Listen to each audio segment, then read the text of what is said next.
Quatrième partie du talk show du Phocéen.fr. On est toujours avec Bastien Cordoleani, Binel, Ben Khalifa et Romain Canuti.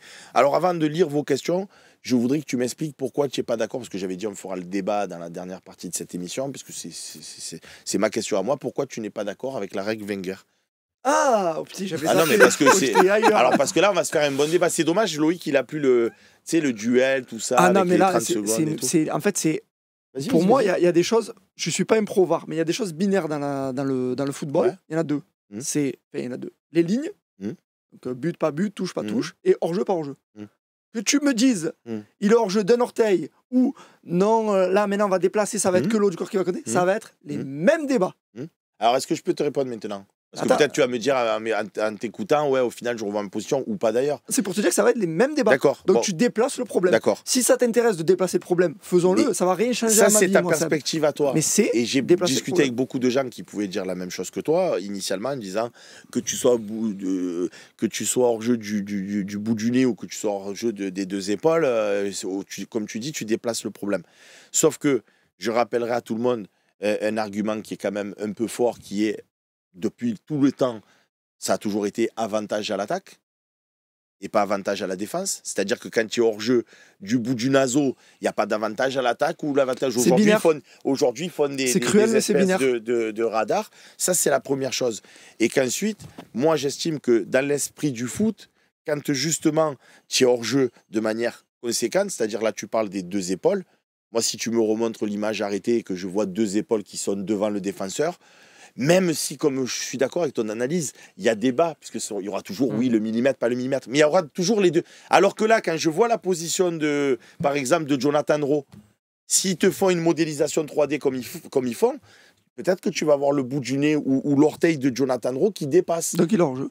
Mais là, tu parles bêtement, pardonne de te le dire comme ça, parce que tu parles de manière mécanique. C'est la règle qui est bête, c'est pas moi qui l'ai fait. Non, je te parle d'un point de vue, justement, dans l'esprit du foot. L'esprit du foot, pourquoi ça a été créé là? Il faut revenir aux origines de la règle du hors-jeu. C'est pour éviter qu'il y ait un Sébastien Volpe ou, plus glorieux, un Rudy Voleur ou un Pippo Inzaghi qui reste devant la surface. Ça t'oblige à revenir. Ça n'a jamais été fait pour voir que... Parce qu'avant, ils n'avaient pas l'outil vidéo pour faire, quand tu fais hors-jeu, c'était de l'appréciation. Et on en a tous vu des hors-jeux qui étaient ou qui n'étaient pas. Donc là, maintenant que tu as la vidéo, si on dit que tu es hors-jeu de manière conséquente, tu es hors-jeu. Mais comment tu vas définir la manière conséquente? Comment tu l'as défini? Il a dit, Wenger, il a dit qu'il faut que tout le corps, par rapport aux défenseurs, il soit hors-jeu, sinon il n'y a pas d'hors-jeu. Et dans un cafouillage de joueurs, tu vas réussir à analyser que le talon n'est pas vraiment dans le corps de l'autre. Non, mais si tu as tout le corps, Bastien, si tu as tout le corps, mais je te réponds, je réponds par ton argumentation à ce que tu dis. On va avoir les mêmes C'est-à-dire que si... Non, mais si tu es hors-jeu, tu comprends bien, Bastien, je te fais la modélisation. Si tu es hors-jeu de là, ou si tu es hors-jeu de là, tu es d'accord que dans tous les cas, tu es hors-jeu. Il n'y aura pas de débat. Tu vois ce que je veux te dire? Le mec, il va te dire, il n'était pas vraiment hors-jeu parce que l'épaule gauche... Et ouais, mais l'épaule... Tu vois ce que je veux dire? Je te pose une autre question, du coup. Toi, tu penses que ça va changer quoi? C'est ça, moi, je comprends pas. Moi, il n'y aura plus de frustration. J'ai zéro frustration. Ah, s'il vous plaît, clippez-moi ça. J'espère revenir encore 20 ans au Phocéen. Et j'espère que tu as raison. J'espère que ça va. Mais t'imagines, Bastien, plus pour de finir, frustration. tu t'imagines, il y a deux joueurs plus comme de frustration, ça. Il a dit. Sur des hors-jeux, tu peux pas. D'accord. Alors, je vais pas dire Larouche, je suis impatient. frustré de fou. J'espère que tu auras raison. Moi, je suis dans ton cas. Moi aussi. Mais j'attends de voir que, par contre, les moments où on va prendre des buts avec un mec qui est comme ça. Ça touche un peu, donc, et on va dire hey, il était hors jeu, mais notre défenseur il s'est placé comme ça parce que. De toute façon, si c'est buqué l'arbitre, c'est toujours pareil. Et voilà, je pense que ça va. Et qu'on va dire, on va. Juste pour finir sur l'histoire de l'arbitrage, parce que tu me fais penser à ça. Le Real, les frérots, ils ont aucune figure, ce club. En fait. C'est trop. Non, mais j'ai vu beaucoup de matchs du Real cette année. Ils se sont fait voler comme l'OM par séquence. Il y a d'autres matchs, ils se sont fait avantager comme Lyon, Paris, qui vous voudrez. Alors que nous, j'ai pas souvenir de match où on s'est dit heureusement qu'il y avait l'arbitrage pour nous, sinon jamais on s'en sort. Bref, alors que eux, j'en ai vu plein des matchs. Mais sur ce match de Barcelone, il y a un penalty qui leur est refusé au Barça. Il y a un carton rouge qui n'est pas sifflé. Et les autres, à la fin du match, ils rentrent et ils tirent de la glace sur l'arbitre. Bellingham, ça montre bien que le foot maintenant, avec les moyens qu'on a à vidéo, ça laisse encore moins la place à l'erreur. C'est ça que la règle, elle veut faire en plus. Moi, je suis pour cette règle-là parce que j'estime que c'est un sport spectaculaire. Donc, il faut qu'il y ait des buts, il faut qu'il y ait des actions. La seule chose qui me fait peur sur ça, c'est que peut-être que les défenses, ils vont moins jouer leur jeu. Donc, ça peut, tu vois, les défenseurs, ils vont moins faire le petit pas en avant, en se disant, peut-être si je fais le pas en avant, si je le rate, s'il a son épaule devant, il ne sera plus hors jeu. Donc, peut-être qu'ils vont jouer un peu plus bas, tu vois. C'est juste ça qui me fait. Il va y avoir tous des blocs bas. Voilà. Allez, on commence avec vos questions cette fois. Et merci Bastien pour tes réponses. Avec plaisir. Zach, tu préfères le retourné de Guiri ou la volée de Payet en Ligue Europa? Moi, je vous dis la vérité, et c'est pas parce que c'est Payet, hein, mais hier, quand je vois le centre de Greenwood, contrôle poitrine, mais en plus, j'ai trouvé que c'est fluide. Des fois, il y a des retournés, ils sont moches. L'action est spectaculaire, mais là, tout est beau, le centre, le contrôle, c'est fluide. C'est au-delà de ça. Je trouve que dès la réception de Murillo, je trouve l'action est belle parce que tu vois Greenwood qui se dépasse. Le moment. Tu vois les mains de l'autre. Greenwood. L'action, elle est magnifique. Hein. Mais Greenwood, on en oublie l'action. Déjà, l'appel de Greenwood est beau et on n'a pas vu Greenwood faire tout au long de ses appels, donc on en profite. Un changement d'aile de Valentin Rongier qui est. Il y a ça, effectivement. Et quand Murillo glisse le ballon à Greenwood, la manière dont Greenwood oriente son corps pour récupérer le ballon sur son, entre guillemets, mauvais pied pour articuler sa feinte, dans ma tête, je me suis dit, j'arriverai jamais, moi, à réfléchir comme ça avec un coup d'avance. Waouh! Parce que ce qu'il a fait, ça paraît anodin. Personne ne le fait. La manière dont il a de passer son ballon d'un pied à l'autre. Et effectivement, après, tu as Guiri qui, tu le vois. Bon, le par ballon. Contre, sur tout, moi, je réponds à Zach, c'est Payet. Moi, c'est Payet. C'est Payet. Pourquoi? Payet, il a fait un truc. Parce que j'ai déjà vu Cheikh Diabaté mettre un ciseau retourné. Donc, ça, tu vois. Payet, je ne sais pas si c'est dans ma tête le contexte, le parquage du Paoka à côté ou. On va pas reproduire les gestes que j'ai reproduits. La trajectoire de la balle, elle est incroyable. Le but de Payet, moi, vu du Vélodrome, j'ai jamais vu ça de ma vie. Fred Gawawa qui nous dit sur 9 points, on en prend combien? Et je complète la question avec Mika Didi qui dit il en faudra combien pour être du coup sur le podium? Donc, il y a 2 questions. Hein. 6, je pense que tu peux faire 3. 7, j'ai sûr sur le podium. 6, ça peut, 7, ça peut suffire. 7, c'est le scénario parfait. 6, tu as quand même. Tu sais que c'est pas vrai. Hein. Si tu fais 7 parce que. 7, c'est bon. Oui, 7, c'est bon. 7, c'est bon parce que non, si tu Après, ça dépend contre qui. Tu as 3 points d'avance. 7, tu laisses Lille derrière toi. Non, mais 7, c'est. Je réfléchissais à un scénario où en fait tu perds contre Lille, mais non, en fait, c'est pas possible. 6, ça peut suffire aussi, mais il faudra pas prendre une rousse. Et vous pensez que vous allez prendre combien de points? Honnêtement, je vois 6. 6. 9 points. 7 points. Tu sais qu'il y a des copains qui ont dit Seb, on est content parce que tu étais un des rares à y croire avant le match de Montpellier, parce que j'avais fait une intervention dans mon café en disant arrêtez la sinistrose. Les gars, c'est. Donc quand je te dis, très sincèrement, en début de saison, j'ai dit je pense qu'avec cette équipe, on peut être champion. Je ne vais pas dire oh, j'ai jamais dit ça, pourquoi vous me faites dire ça sort de nos. J'ai dit je pense qu'on pouvait être champion, et au vu de notre effectif, je pensais qu'on pouvait être champion. Voilà. Je sais que c'est l'année 1 du projet, je sais, mais je voyais Paris beaucoup moins fort que ce qu'ils ne le sont aujourd'hui. Je ne voyais pas ce trou d'air incommensurable qu'on a eu. Je me suis trompé. Avant Montpellier, je vous ai dit, je nous vois vraiment gagner Montpellier, gagner contre Brest, et avec la manière, c'est ce qui s'est passé. Je le dis avant le match, parce que c'est facile de parler après. Je ne vois les gagner à Lille. C'est pas que je rêve, c'est pas que j'espère, c'est pas que je suis un béni oui-oui. C'est que Lille, ils vont devoir. Pour moi, ce match, c'est comme si c'était un match de Coupe d'Europe où tu as gagné 1-0 à l'aller. Et c'est à Lille de s'imposer. C'est plus facile quand tu vas à Lille que tu as gagné 1-0 à l'aller en Coupe d'Europe, plutôt que quand tu vas à Lille, tu perds 3-0. C'est-à-dire qu'on serait derrière Lille. Le match de Brest, c'est le match le plus important de la saison pour moi. Tu avais gagné 2 matchs d'affilée, 6 points, tu arrives à Lille. Quelque part. À 7 points, on est sûr de finir podium parce que tu as 3 points d'avance sur Monaco et ça fera 10 points. Minimum, ça fera 10 points, donc il reste que 9 points à prendre. Moi, j'y crois la victoire à Lille. Hein. Moi, je pense d'ailleurs. Je vois la détermination d'hier de tous les joueurs. Parce que la question, elle a raison. Je respecte, ça va être dur. La question, elle est belle, la question. Si tu fais 9 points. Va-t-elle se gagner à l'extérieur ou à domicile? À l'extérieur, tu joues 2 matchs à l'extérieur. Mais sachant qu'on est dernier à l'extérieur, quand même. En 2025, on est. Non, mais je vois la scène, je vois la victoire. C'est incroyable d'être dernier, quand même. Et là, on est premier quasiment à domicile sur la deuxième partie. Pour moi, tu as des victoires. Normalement, tu dois avoir des victoires clés à l'extérieur. Alors, on en a eu déjà une avec Lyon et l'émotion qu'on a eue en début de saison. C'est la plus belle, celle-là. Mais regarde avec Villas-Boas, quand on va gagner à Rennes. À Lille aussi. On va gagner à Rennes. Et tout. Tu vois, il y a un truc qui se crée. À Lille avec Marléac qui rentre. Sur le dop avec Germain Benedetto, oui, je m'en souviens là. Par contre, tu vois, sur le truc du titre, là. Sans rigoler, là, si tu fais 9, ce que je souhaite, tu finis à 67 points, et à 2 points de moyenne par match. parce que 34, ça ferait 68. Il y a 2 points de moyenne par match. Hors PSG stratosphérique, à 2 points de moyenne par match, tu joues le titre chaque année. Non. On a regardé avec Max. 2 points de moyenne. Hors PSG, je te parle. Oui. 2 points de moyenne par match, tu Lille, joues pas le titre. quand ils sont champions, ils font 2,20 de mémoire. Ils sont C'était à il y a 2,20. ce truc de 2 points par match, les C'était sous champions. Gilly. C'est un truc qui date d'il y a 10-20 ans. Ouais, donc Et c'est dans vrai que ça l'ancienne se fait Ligue 1 à plus. 18. Quoi. Et là, en fait, on Ok. a une Ligue 1, surtout cette saison aussi, qui est assez faible par le bas. En fait, c'est là où il te faut plus de points parce que Montpellier, ils en ont distribué à tout le monde. Ah ouais. Et c'est même nous où on te dit, ouais, 2 Zerbi. Alors après, c'est la foule à poule. Mais on te dit, ouais, regarde, 2 Zerbi, le nombre de buts, nanani, nanana. J'ai joué Montpellier, 5 buts à l'aller, 5 buts au retour. Bon. Après, il y a Brest, pareil. Gré dans ma vie, je lui réponds, qui Brest. nous dit Lille a battu de très grosses équipes cette année à domicile en Ligue des Champions. Tu as complètement raison. Sauf que je pense sincèrement, avec toute mon honnêteté intellectuelle, que quand le Real, par exemple, ils vont à Lille, ils vont comme nous quand on va à Angers, je veux dire, ils se déplacent à Lille, et d'un coup, ils sont surpris par l'adversité.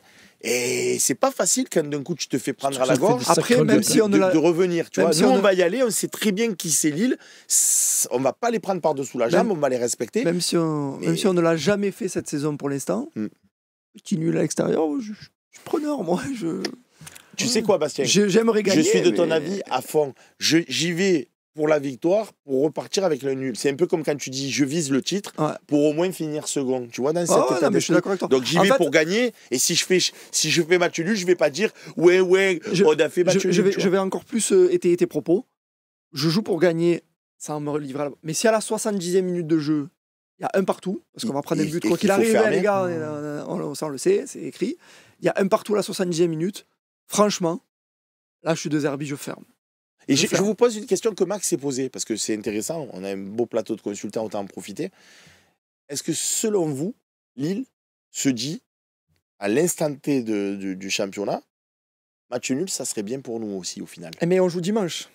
Et il y aura d'autres résultats. Non, là, à l'instant T, ok, je comprends. Ils verront les résultats des Non, à autres. Mais l'instant T. Ah non. à l'instant T. Et là, ils disent, ils Il y a ont. trop d'adversaires qui peuvent. Il va y faire- avoir là, Monaco-Lyon, hein, souvenez-vous. Hein. Ouais, mais Oui, pas bah, ce jour. eux, là, ils doivent se dire, non, on vise la victoire contre l'Olympique, comme toi. Non, mais ça, On vise la c'est un victoire. discours. Seb, Bah oui. Non, Lille, là, ils là, signent. l'instant T, Tu leur dis c'est match victoire. nul, Lille, ils signent parce qu'il reste 7 points à prendre. S'ils prennent les 7 points, ils sont en Ligue des Champions eux aussi. Non, c'est Quasiment. pas sûr ça. Quasiment. Non. Je suis pas Il y a d'accord. Monaco-Lyon. Non, parce qu'il reste Il y a derrière nous. Donc Monaco-Lyon. déjà, il y a... Ouais. Donc tu oublies la deuxième place. Et il y a reste que la quatrième troisième. place qualificative. Non, mais aussi. Strasbourg et Nice, les gars aussi. Le problème, c'est la densité des équipes. Mm. Il y a trop d'équipes, les gars. Non, mais il faut que Lille, les autres fassent qu'ils 9 gagnent, points. là. Il faut que les autres fassent 9 points pour passer Eh ben, devant Strasbourg, Lille. ils sont pas capables de faire 9 points. Nice, tu as vu le calendrier qu'ils ont. Tu rigoles ou quoi? Moi, Nice, pour moi, ils font 9 là. Non. Jamais. Ah ben jamais, on verra. Je te On le verra. signe maintenant. Il n'y en aura aucun qui fera 9 points. Nice, ils reçoivent Reims. Ouh, Aucun ne fera 9 Nice, ils ont vraiment un calendrier facile. Et Strasbourg, si Paris vient en chaussette, le reste, ça Pourquoi je déroule les vois pas, derrière. là, Nice, je vais te savais dire pas. quelque chose. C'est le genre d'équipe. Ils vont à Rennes. Toi, tu les vois gagner à tous les coups à Rennes. Donc, Qui à la- Alors, Nice, Tu m'as dit en début d'émission, est-ce que tu as vu Rennes contre Lyon? Tu te dis schizophrène À ou quoi? Lyon. Et moi, au stade Vélodrome. Si c'était à Lyon et au stade Vélodrome, c'est pas à Rennes. Là, Ah ils ouais. vont à Rennes. Moi, Nice, je le vois faire 9. Ils vont à Rennes. Ah, moi, je Nice- te dis. Et le Nice- dernier match, ils reçoivent Brest. Donc, comme nous, ils vont les tuer, quoi. Oui. D'accord. Nice, Je n'aime pas les Nice, petites équipes. Nice, c'est pas leur calendrier est facile, mais Nice eux-mêmes, c'est chaud closse. Et toi, tu vois il va faire du Strasbourg parce shopping. que. Non, Strasbourg, tout va dépendre de comment Paris va jouer samedi. Par contre, si Paris leur donne le match samedi avec le capital confiance, avec la fraîcheur qu'ils ont, ça peut faire 9 sur 9. Ça peut faire 9. Moi, les gars, je sais pas si Strasbourg, vous moi, avez. j'ai pas vu des Quand équipes vous avez gagner 3 regardé matchs les matchs ce d'affilée, là. week-end, J'ai moi, pas j'ai vu- regardé j'ai pas vu 3. Ce week-end, j'ai regardé Strasbourg-Saint-Etienne et Angers-Lille. En plus de l'OM et des Ils matchs n'ont que je pas suis allé été voir de très bons jeunes. contre Saint-Etienne, Strasbourg. Ils ont gagné, mais ils n'ont Ah pas bah, été exceptionnels. Ah bah ouais, justement.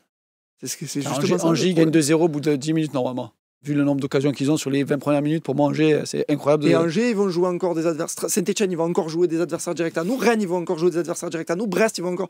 Moi, je les ai vus ce week-end. Alors après, interdit qu'eux, ils se disent bon, quand même, le championnat n'est pas terminé. Il reste 3 journées. Il faut qu'on soit Mais c'est ça digne que- devant nos supporters. C'est ça que je voulais voir. Du coup, j'ai Chaque pas journée, regardé, tu verras j'ai qu'elle aura une autre. Ouais. Bah, enfin, en tout cas, moi, à part Nice, que je vois faire 9, les autres, je suis Oui, d'accord c'est avec ça. toi. C'est-à-dire que Lille, en faisant match nul contre nous, c'est ça que je voulais voir. Quoi qu'il arrive à l'issue de cette journée, ils sont à égalité de points avec Lyon, Nice et Strasbourg. Ils sont pas derrière. Hein. Ils sont derrière au goal à virage. Mais si Monaco il gagne, Ouais, Monaco, passe il devant. passe 4ème. donc ils passent 4e. Oui, d'accord. Enfin, moi, je suis sûr et certain. Ils ont leur que- destin Non, entre leurs mains. Tu interroges oui. 100 personnes de l'administratif lillois, même des comptables et tout. Ils vont te dire tu signes pour un nul maintenant, lundi là. Ils te disent non. Ils te disent il faut la victoire. Et tu sais que s'ils perdent, par contre, c'est Ah fini. ouais. Hein. Ah, mais de toute façon. Là, c'est fini. Ah, mais nous aussi, si Ou on c'est perd, c'est quasiment pas. Bon, Non, nous, on a 3 points d'avance sur c'est pas fini, non, mais terrible non plus, tu vois. Si on prend 4 points d'avance, toi, l'avantage que tu as. C'est à 4 points d'avance sur les autres. Sur les autres, donc... Écoute, moi, en tout cas, je signe pour un nul. Et si les amis lillois ils signent pour un nul aussi, on peut se mettre d'accord, si vous voulez. Moi, on se fait une bouffe chez Wagen, c'était le match le plus important de la saison. C'était. Non, il reste encore. Pourquoi je te dis ça? Tous les matchs sont importants. Je te dis ça parce que c'est la dynamique avant d'aller jouer Lille. C'est ça. Là, je suis complètement d'accord. C'est celle-là qui me faisait peur. Si on n'avait plus gagné 2 matchs d'affilée, c'est quand la dernière fois qu'on a gagné 2 matchs? Et non seulement on a gagné, mais on a gagné avec une putain de manière. Avec des choses. La grossièreté. Mais ce qui fait que 5-1 Montpellier, 4-1 Brest, tu vas à Lille avec quelques certitudes quand même. Seb Plisken qui nous dit quelles sont selon vous c'est une bonne question. la pire et la meilleure recrue de l'année. C'est un bon pseudo aussi. Les gars, moi j'ai réfléchi à la meilleure réponse. recrue, la pire recrue.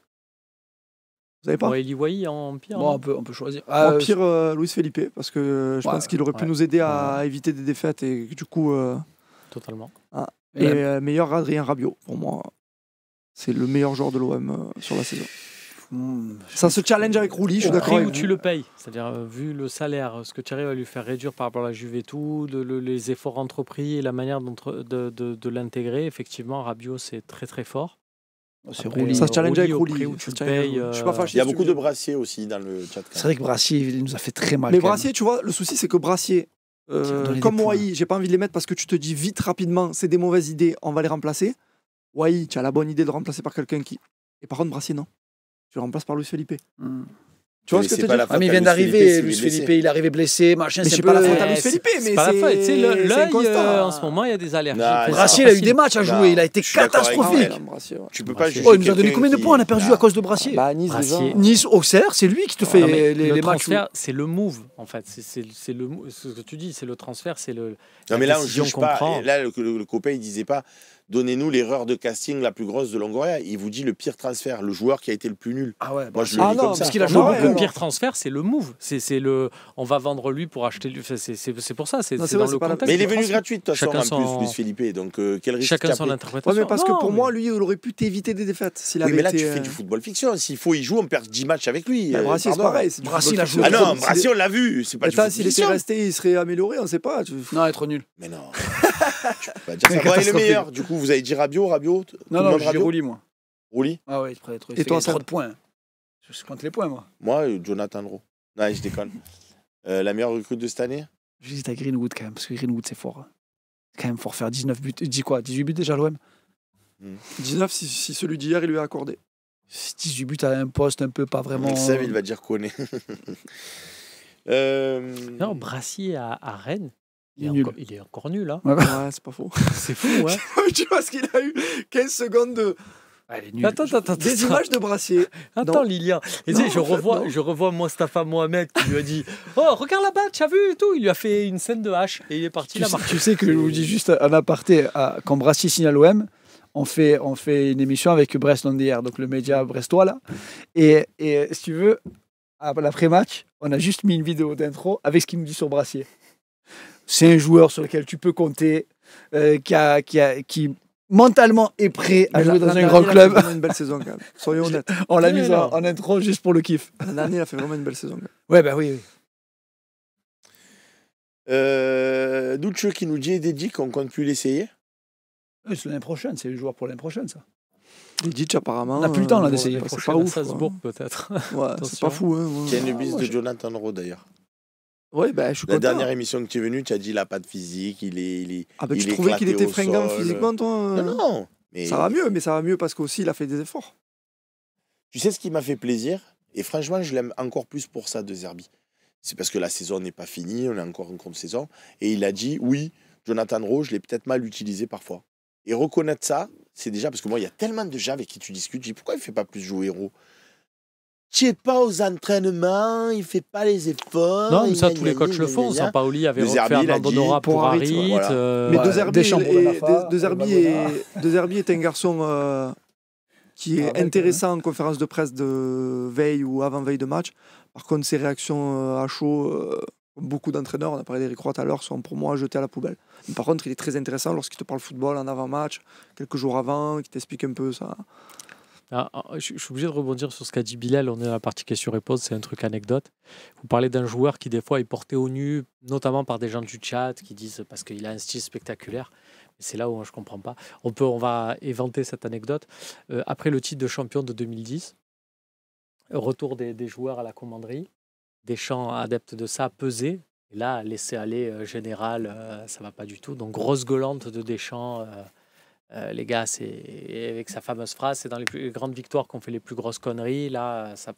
Et il avait raison, hein, Didier Deschamps, on peut lui reprocher sur des trucs, mais là-dessus, là, vous croyez que ça y est, on a tout gagné, on va se ramasser, c'est ça. Et il dit, voilà, là, maintenant, on revient en mode commando, on arrête les trucs superflus et compagnie. Ils sont le lendemain à l'aéroport pour s'envoler à Port-Couestry pour le stage d'avant-saison. Et là, il y a un joueur, parmi que tu viens de nommer, qui va à la machine distributeur, qui achète un Kinder Bueno et qui se met sur une chaise en face du coach et qui mange un carreau par un carreau. Tu sais, le truc. Qui est ce joueur? Ah, il a un nom composé. Un nom composé, meilleur dribbleur de l'histoire. Ouais, plus grand talent gâché de l'histoire du foot français. Mais quand tu vois ça... Ça t'a atteint Ben Arfa, peut-être? Quand tu vois ça, après, tu te dis... Il y a Lansar de Strong qui dit putain, j'ai loupé le début, il va falloir que je me fasse le replay. Plateau de rêve, Bastien et Bilal, au-dessus c'est le soleil. Bon, ça. Non, tout le soir, j'ai eu que des compliments. Merci beaucoup. Il faut reconduire ce plateau plus souvent, Romain. En fonction de la disponibilité de ce Bilal. plateau, c'est toujours un plaisir en plus à nous quatre là. Et de Bastien. C'est à checker rapidement. Les amis, voilà pour cette émission. Je pense qu'on a fait... On a fait le tour de... Merci pour les autres, il dit Rolark 52. Mais ça, c'est la gestion. Écoute, non, là, franchement, tu sais quoi, la dernière fois, on avait juste Monsieur Gérard Gély, donc à un moment donné, je pense qu'on a du beau monde. Dans cette lignée, comme tu parles de beau monde, demain, dans l'OM au café, on peut le dire? Tu peux l'annoncer, après ce qui sera là, on verra demain. Mais oui, ça va. Il y a Robert Pires qui sera avec nous. Excellent. Magnifique. Puisqu'il y a le match des 125 ans. Et on peut pas jouer au match des 125 ans. Et effectivement, il se trouve que Robert Pires et moi partageons notre amour de Bukayo Saka. Donc, Robert Pires qui avait fait un truc, je l'ai vu il y a quelques mois, mais j'avais pas eu ce souvenir petit. Un jour, il était suspendu et est allé voir un match au Yankee. Au Yankee. Il était au premier rang. Surprenant c'était contre Monaco. Non, mais ça, tu vois, c'est un truc qui existe plus. C'était la victoire 4-2 contre Monaco. Que Belkebla qui est venu le faire, mais il jouait pas l'OM. Ouais. Il n'y a pas que lui, Madame Deli cette saison. Ouais. Non, mais c'est un truc qui est génial, je trouve, tu vois. Ouais. T'es suspendu, tu vas un peu... Comme un truc qu'avait fait Guéret une année, je sais pas si vous vous rappelez, c'est avant un match qu'on gagne contre Lyon, il avait montré la vidéo des supporters en déplacement à Lorient, où ils avaient fait 13 heures de quart et ils avaient vu le match sous la pluie. Et il avait dit, c'était avant une victoire contre Lyon, une victoire 3-1 contre Lyon, il avait dit, j'ai pas fait de causerie d'avant-match, je leur ai passé le clip de 13 minutes ou de 14 minutes des supporters de l'OM qui ont fait 11 ou 12 heures de quart et qui ont regardé le match sous la pluie. Et les joueurs sont... Le ressort psychologique, il est trop beau. Mais tu vois, c'est un truc... Marseille, avec souvent... le pétard de Djibril Cissé. Tu vois, on parle à l'environnement lourd et tout, mais il faut se servir, il faut savoir se servir de ça. C'est là où Guéret, c'était quand même quelqu'un d'exceptionnel. Il y a l'Opsi qui nous dit, pardon, il y a l'Opsi, puis on va rendre l'antenne surtout, parce qu'il faudrait qu'on rentre à la maison. Il y a l'Opsi qui dit, je vous aime bien les gars, mais franchement, Michel Aliaga, quoi. Et il y en a plein des consultants, les amis. Bon, ça va, attends. Il y a un gros plateau quand même sur le fossé. Attends. Ouais, Robert? Ouais, reste chez toi en fait. Non, je crois que tu allais appeler Michel. Appelle vraiment Michel, tu mets le haut-parleur. Tu lui dis, écoute, on est en direct du plateau, les gens te réclament, est-ce que tu vas venir faire une émission avant la fin de l'année? Pas le piéger. Déjà, si tu regardes, alors toi tu peux pas voir, mais l'avant-match du Phocéen, tu regardes. Et Chris Champion, on nous dit. Chris Champion, on va faire un OM au café ensemble, peut-être cette semaine. Magnifique. On a vraiment du talent quand même à Marseille. On a vraiment du talent quand même. Et le talent, il est où? Il est ici au Phocéen et c'est grâce à vous, les amis. Allez, à bientôt. Bye bye.